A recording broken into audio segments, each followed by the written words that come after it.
شيفروليه ماليبو ار اس موديل 25. بصوا العربيه دي عداد عالي وخبطتها مش احسن حاجه، جميل بس سعرها حلو، موديل 25، اللون تحفه. تمام، انا مش ببيع، انا بوريك بس. خبطتها مبدئيا، او بلاش خبطتها الاول، خلينا بس نشوف ايه قصتها. 25 1500 سي سي، بدايه المزاد عليها 23,000 ونص، ماشيه 43,000 ميل، فيعني دي انت بتتكلم في حوالي 65,000 كيلو، في رينج ال 65,000 كيلو.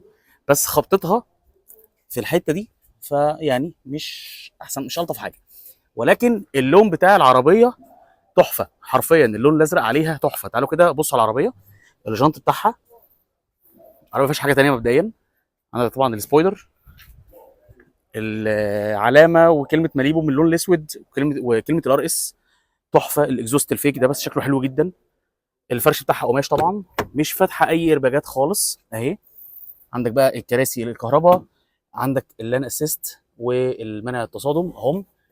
التكييف مش دول زون، مفيش سخانات كراسي، بس عندك فرامل يد الكهرباء، واللوجو بتاع ار اس موجود هنا، والطاره من الجلد، وعندك كمان بروجيكتور صغير او هيد ديسبلاي صغيره كده. بس يعني لو واحد هيجيبها يستعملها ليه هو، هتبقى حلوه. السؤال بقى المهم، تفتكر العربيه دي هتخرج من المزاد او هتخلص من المزاد بكام؟